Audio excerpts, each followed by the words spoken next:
Sochii biyya Saawudii jira jedhamurraa fayyadamuu yaaduudhaan ogummaadhaan dargaggoota biyyoota Afrikaa bahaa kumaan lakkaawwamantu imala karaa Yaman godhamutti seena. Kana keessaa lammiiwwan Itoophiyaas harka guddaa qaban.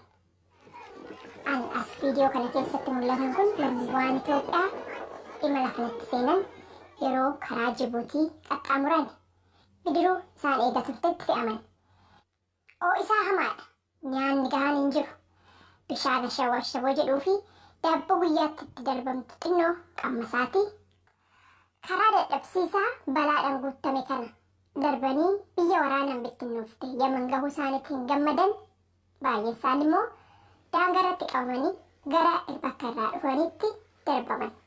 Warri carraan tolee fi Saawudii gahe immoo hojii humnaatii fi hojii mana keessaa argachuudhaan jireenya ofii jalqaban.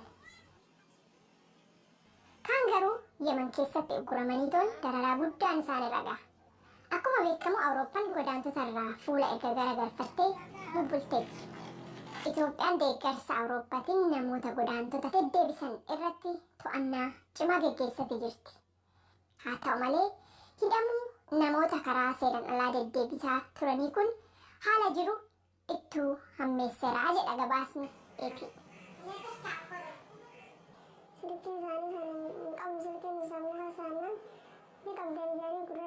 Kun godaantota harka namoota hin amanamnee akka seenan isaan saaxileera. Karaa balaa guddaa qabuu fi dararaa guddaa isaanirra geechisuun deematii jiraachuu isaanii eera gabaasichi. Godaantonni kun baay'inaan Yaman keessa bakka Raas Al-Araa jedhamu geeffaman. Hundi isaan immoo manneen hidhaa dhoksaadhaan jiran keessatti dararaman. Bakka itti eeggatamanii gadhiifamuudhaan maatiin isaanii maallaqa guddaa akka ergus gaafatama. Maddi oduu AP lammiiwwan Itoophiyaa 20 ol dubbiseera. Hundi isaaniitu yeroo achi turanitti namni roodoo arguu isaanii ragaa bahan. Yeruma AP'n isaan dubbisaa turetti illee namni tokko beelaan du'uusaa gabaasaan madda oduu kanaa eereera.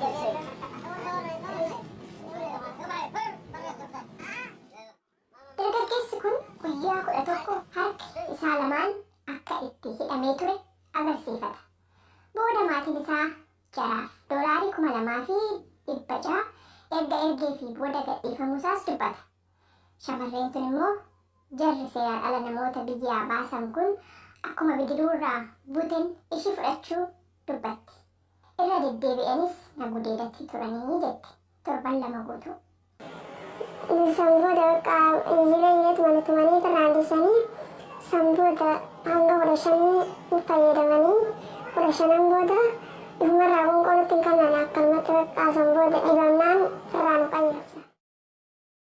Karaa biraatiin hooggantoonni Yaman hidhaa seeraan alaa fi dararaa godaantota irra ga'u kana odoo beekanuu callisanii hin jedhu gabaasni. AP kun konkolaattonni fe'iisaa godaantota fe'anii gara bakkawwan itti hidhamanii afaan Arabaatiin haash jedhaman geessan yeroo bakka sakatta'iinsi humnoota waraanaatiin deeggarame hunda keessa darbanis odoon dubbifamin darban jechuudhaan mirkaneessa. Dararaa Yaman keessatti bakka itti godaantonni eeggataman gaherraa kaan du'aati, kaan lubbuun hafe immoo carraa hospitaala gahuu argata. Ji'a 5 guutuu namoota seeraan ala godaantota biyyaa baasaniin hidhamanii turuudha fi guyyaatti nyaata yeroo tokko qofa isaa xinnoo an argachaa turre jedhan keessaa dargaggoo Abduu Yaasiin tokko. Abduun nama waggaa 20ti. Itoophiyaadhaa waggaa ba'u namoota Saawudis geessina jedheeni $600 kaffaluudhaafan waliigalee ture jedha. Yaman waggaan gahu garuu san dhiisanii mana hidhaa nageessanii $600 odoon ta'in $1,600 kaffaluu qabdaanaan jedhan jedhe. Kaffaluu dadhabuu isaatiinis dararaa guddaan isarra gahuusaa dubbataa qubni isaa dhakaachan rigamaa tures kana fakkaata. Yeruma maddi odeeffannoo AP'n gabaasa kana hojjechuuf hospitaala turetti namni tokko lubbuusaa dabarteetti.